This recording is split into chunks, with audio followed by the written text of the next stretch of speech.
그거지. 첫 번째는 아까 이제 동국정원시 한자 표기를 찾아보라고 했잖아. 그지? 그러면 그걸 찾으면서 첫 번째는 찾으라고 했던 목적이 1번은 좀 전에 말한 대로 찾는 경험치가 올라가는 거거든. 그러면 조합을 하는 거지. 이영보래라고, 그러니까 동국정원식을 찾았단 말이야. 요렇게 해놓고 한자 표기 이렇게 찾다 보면 이제 그런 것들이 생기겠지. 동국정원시 한자 표기에서 이만큼을 찾지만 어떤 글들에서는 동국정원이 뭔가를 설명하는 글들도 있을 거야. 이해가 안 돼? 그러면 서치를 하면서 요런 배경 지식이 하나가 플러스 알파 되는 거지. 됐나? 그 다음에 선생님이 아까 이영보래 찾으라고 그랬었지. 이영보래를 찾으면 뭐 위키백과나 백과사전은 너무 길어. 그러니까 이거를 어디로 가냐면 지식인 여기로 가는 거야. 여기로 가서 내신 때문에 글을 올린 애들 거 있죠. 그거를 살짝 보는 거지. 그러면 이 부분이 의외로 문제 출제되는 부분들도 생각보다 좀 많고 기본 개념을 주는 경우도 많아. 다만 이거를 노트 정리한 다음에 선생님한테 올리라고 하는 이유는 그걸 글을 읽고 나서 애매한 부분들이 좀 있단 말이지. 또는 잘못 기록되어 있는 게 있기 때문에 그런 것들을 좀 살펴보려고 올리라고 하는 거고, 또 하나는 이거를 찾으면서 우리가 이제 동국정원시 한자 표기가 이만큼의 글이라고 쳐보자. 그러면 이 글을 찾기 위해서 이렇게 읽게 될 거야.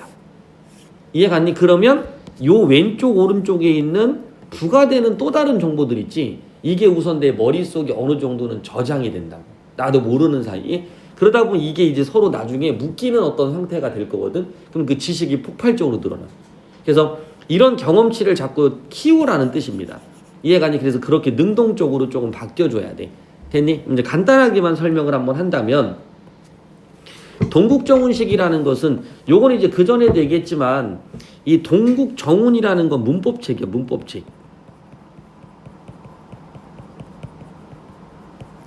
됐지? 네, 그래서 요거를 이제 중국의 문법책인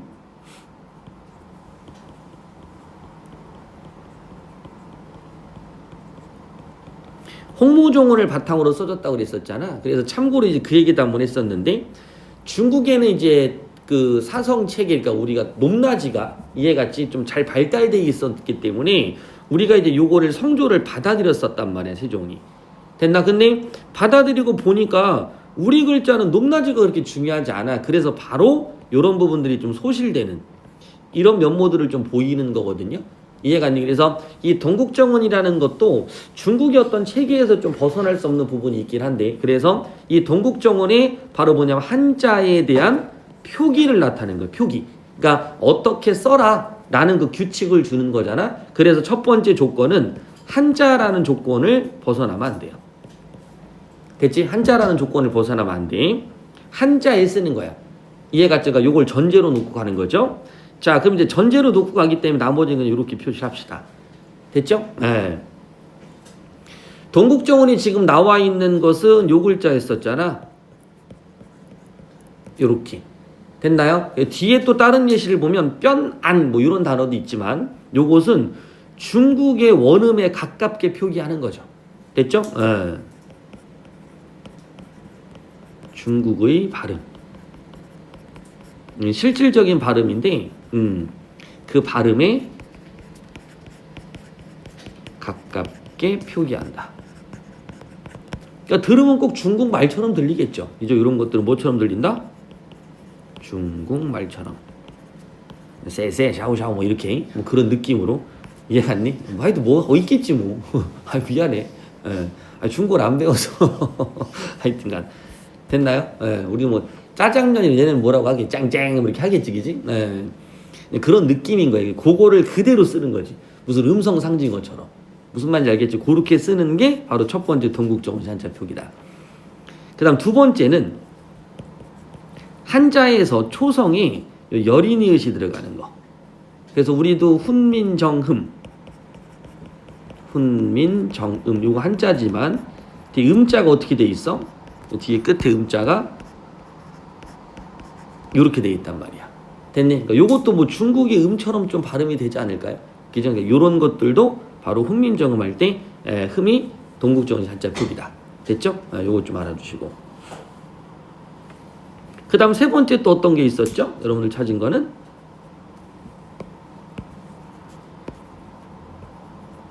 뭐 있었죠? 그렇지. 우리 글자 체계를 보면 여기 초성, 중성, 그 다음에 종성 이렇게 있지. 됐나요? 네, 그래서 요 초성, 중성, 종성이 이제 삼성으로 돼 있는데 요 마지막에 여기에 그지 한자가 이렇게 있을 때 받침이 없잖아. 그럼 여기에 형식 종성인 이응을 쓰는 거야. 됐죠? 이거 뭐라고 한다고? 형식 종성. 이게 무슨 도형처럼 돼버렸네 이렇게.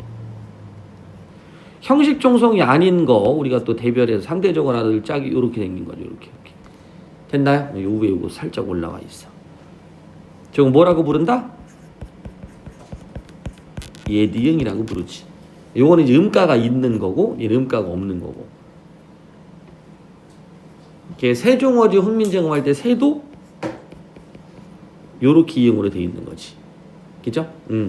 글 자할 때 자도 요렇게 자로 써야 되지만 어떻게 쓴다? 요렇게 쓰는 거지. 그죠? 세종할 때 종은 요렇게 돼 있는 거고. 됐죠? 그래서 크게 확대해 보면 다른 게 보이죠. 그지? 요렇게 보면 됐어. 여기 올라와 있죠. 이렇게 됐나? 네, 그거. 그래서 지금 동국정시 한자 표기는 요게 동국정시 한자 표기가 되는 거지. 그 다음 네 번째 뭐 있다? 그렇지. 이, 영, 보, 레. 됐어? 리을을 이응으로 보충한다. 이렇게 되는 거지. 그래서 리을이 우리는 르 발음이라 르에서 좀 길게 나지만 부드럽게 길게 나지만 우리가 이거 유음이라고 하지. 유음. 중국음은 요거를 좀 짧게 발음한대요. 짧게. 이해 갔나요? 네, 그래서 이걸 짧게 발음하기 위해서 뭐 어떤 책들에서는 이 발음을 뭐 D급처럼 발음한다 라고 하면서 수록했던 것 중에 하나가 뭐 숟가락 같은 경우는 숟가락, 술가락인데 숟가락이 돼버리잖아. 이제 이런 거에서 찾기도 해요. 그 증거들을. 네. 근데 뭐 그거는 뭐 나중 얘기고 우선은 짧게 발음하기 때문에 한자어 중에 뭐 요런 단어들이 있다고 치면 그지? 그 뒤에다 이렇게 붙여놓는 거지. 그죠? 예. 불. 요런 식으로. 됐죠? 그래서 이거는 술, 불, 뭐 이렇게 좀 짧게. 우리 원래 불, 술 이렇게 하지만 이때는 뭐 술, 불 해갖고 요 리을 발음이 약간 어떤 발음처럼 그 짧게 발음하면서 디귿 발음 느낌처럼. 됐나요? 예. 그런 느낌처럼 되는 게 이영보레라는 거지. 됐죠? 그래서 동국정시 한자 표기는 요걸 기준으로 놓고 거기다가 예시를 막 첨가하면 되는 거죠. 그래서 뭐 앞에서 얘기했던 여기 초성에다가 집어넣는 거 뼈안기 할 때 뭐 뼈안기 요렇게 되죠. 그래서 여기 나와 있는 뼈도 약간 느낌 어떤 느낌이야? 요 일본의 느낌인 것 같아. 그죠? 우리는 편안 이렇게 되지만 얘는 뼈 이렇게 돼. 그지? 얘는 안은 뭐 이렇게 초성이니까. 됐나요? 예. 키는 그냥 하기야. 이것도 한자로 생각하면 안 돼. 이해갔지? 이것도 중국 발음이 또 중국음 같다고 막 킥킥킥 이러지 말고 알았니? 예. 요거는 하기. 대칭으로 축작된 겁니다. 그래서 우리가 이제 요런 것들을 중국음에 가깝게 발음하기 때문에 이상적 한자음이라고 하죠. 이상적 한자음. 됐니? 여기 이제 형식 종성이 없어지면 이제 형식 종성이 사라지면 그거는 바로 뭐가 현실적 한자음이 되는 거죠. 이런 식으로 됐죠? 네. 놓은 거는 지금 학습 프린트 보니까 어려울 것 같지는 않던데 그지 문제들이. 그래서 요런 정도 한번 체크해 주시고 이제 여기서 뭐 넣으려고 하면 되는 거야? 예시를 늘려가시면 되겠지. 됐지? 네, 요것만 늘려가시면 될 것 같아요. 동국정시 한자 표기에서는 틀릴 게 있다 없다? 없다. 이해갔지? 이런 거 틀리시면 안 되고요. 그 다음에 이제 하나 더 여기다 첨가를 시킨다면 간단하게 들어갈 게 중국에 들어가는 요 에. 그지? 요 애가 또 중요한 거지. 그래서 거기 한번 보면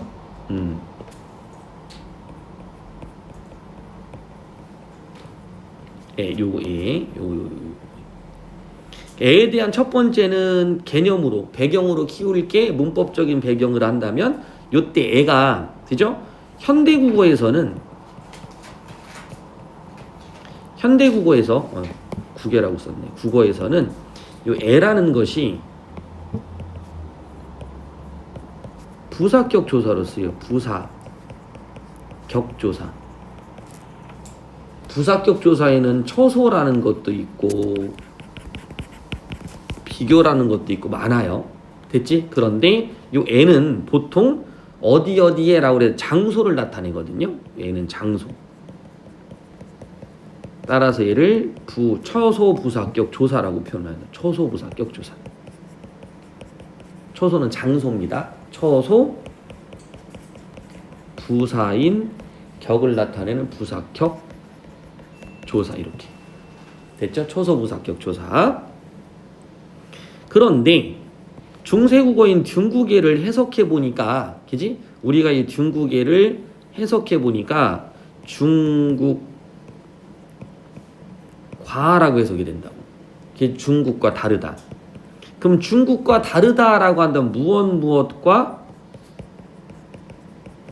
다르다라고 하면 요거는 우리가 비교 한다고 그래서 비교 부사격 조사라고 합니다. 그럼 우리가 과라고 할 때는 비교 부사격 조사인데 훈민정음을 해석해 보니까 현대국어에는 과다르다는 것을 중국에 다르다라고 하니까 이때 당시 환경에서는 애를 썼던 게 비교 부사격 조사였던 거야. 이해 갔죠? 애를 썼던 게 비교 부사격 조사. 비교 부사격 조사. 됐나요? 그래서 요 부분에는 조금 이제 여담이긴 하지만 두 가지의 사고가 들어가야 되는데 요런 건 아직 출제는 안 됐어요. 언어의 자의성이라는 게 한 번 있어요. 자의성이라는 건 요게 뭐야? 그렇지, 하트. 이해 갔지? 하트인데 요걸 이제 우리가 생각한다면 이게 사랑한다는 뜻이겠지. 그치? 사랑? 그럼 한국어는 요거를 뭐라고? 요런 사랑이라고 부를 거고요. 그지? 영어는 러브라고 부르지. 뭐 독일어는 그렇지, 리베라고 하고. 리베. 됐나요? 아랍어는 나도 몰라요. 이렇게 됐나요? 뭐 그것까지 내가 알아야 되나? 아랍은 가지도 않을 거야. 하여튼 아랍을 사랑해요. 자, 이렇게 됐지? 그럼 잘 봐. 뜻은 하나야. 뜻은 하나인데 단어는 형식이 여러 개가 있잖아. 됐지? 그건 뭐냐면 이 둘 사이에 필연성이라는 게 없어. 필연성이라는 거 꼭 붙어 다녀야 되는 거야. 이해 갔니? 근데 이거는 서로 끊어지기도 하고 서로 막 우연적으로 막 결합이 돼. 그지? 자기 맘대로야. 그래서 여기 있는 애도 뭐 비교부사격 조사가 돼도 되고, 그지? 아니면 초소부사격 조사가 돼도 된다라는 것은 이 단어 하나가 필연적이지 않고 여러 뜻을 같이 가질 수도 있다라는 거고 변형도 된다. 이건 자의성이야. 하지만 특정 사회에서는 약속을 지켜야 되죠. 그래서 우리는 그거를 언어의 사회성이라고 부르게 되죠. 됐죠? 이 두 가지의 개념은 아직 나온 적이 없는데 이게 나오면 예전에는 중학교 때부터 고등학교 1학년 때 이걸 좀 철저히 배웠거든요. 근데 최근에는 이제 거의 다 사라졌어. 사라졌기 때문에 문제를 출제하면 당연히 우리 아이들은 당황할 수밖에 없죠. 이해 갔지? 그래서 우리 아이들만 이제 맞추면 돼. 됐나요? 항상 이런 마음을 가지고 공부를 가르치는데 근데 우리 아이들도 같이 틀려오니까 그지? 자애로와 우리 애들이 그지? 자, 하여튼간 요거 다시 여담이었는데 다시 원래대로 갈게요. 그렇게 따지면 중국 애라는 부분은 따로 이렇게 외워줘야 돼. 요 애가 형식이 현대랑 다르지만 이때 당시에는 비교 부사격 조사로 쓰였구나. 그 다음 그런 예시들이 현대와 다른 게 뭐 도곤 같은 게 있어요. 도곤, 호박도곤 이렇게. 그 다음에 널 나와 이런 것도 있었다는 얘기지. 요까지만 참고로 암기해 주시면 돼요. 됐지? 네, 이런 식으로. 자, 그 다음 이제 세 번째. 우리가 문제가 이렇게 직관적으로 개념만 확인할 수 있게 문제를 내면 괜찮은데 현대국어에는 조사의 종류가 세 가지가 있거든요. 이해갔지? 이제 하나는 이제 현대로 다시 와보면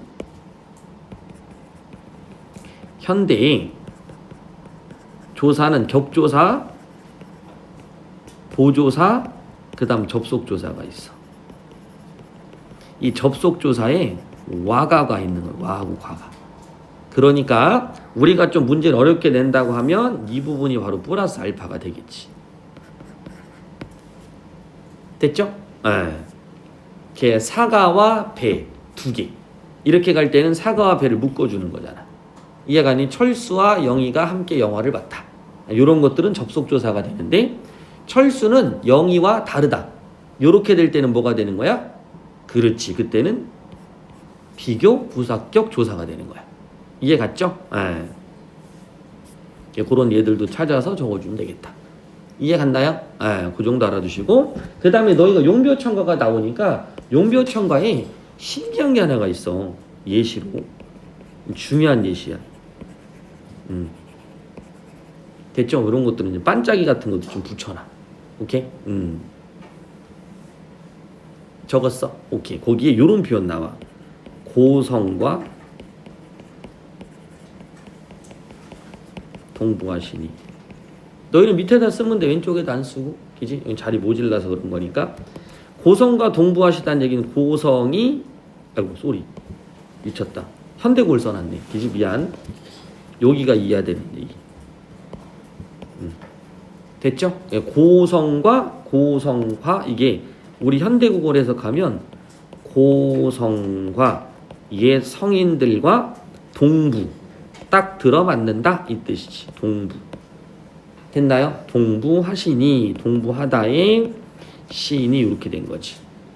됐나요? 요 시 같은 경우는 뭐 중세에도 높임이에요. 오케이? 그러면 고성이 동부하는 건 고성과 동부한다. 됐지? 이게 무엇과 동부하시다. 그래서 요 이가 주격조사가 아니야. 됐니? 그거를 좀 알고 있어야 돼. 이렇게. 됐나? 그러니까 직관적이지 않은 것 또는 분석력이 필요한 것. 요거는 분석력보다는 현대국어랑 이렇게 대응시켜서, 그지? 대응시켜서 관계만 파악해봐라 이런 뜻입니다. 됐나요? 그래서 요 중국에는 앞에 나온 대로 동국정의식 한자 표기로 나타나는 거 하나, 그 다음에 비교부사격 조사 찾는 거 하나, 그 다음에 마지막으로 그냥 하나 살짝 볼게. 한자와 우리말 사이에는 그죠? 문법을 따로 적용하기 때문에 이때는 연철을 하지 않았어. 이해 갔니? 연철하지 않고 뭐 듀기개 이렇게 안 썼단 말이야. 이해 갔죠? 됐죠?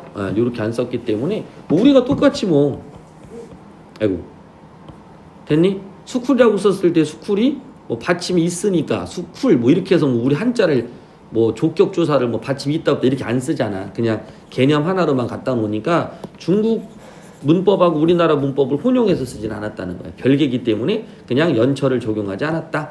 이해 갔니?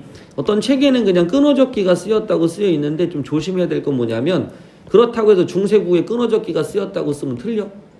알아듣겠지? 이제 그런 개념은 다른 거니까 좀 알아두시면 돼요. 됐지? 그렇게 해가지고 우리가 또 요것도 공부 한번 해봤네. 중국에. 됐지? 달아랑 나머지 부분은 뭐 또 한번 보긴 할 건데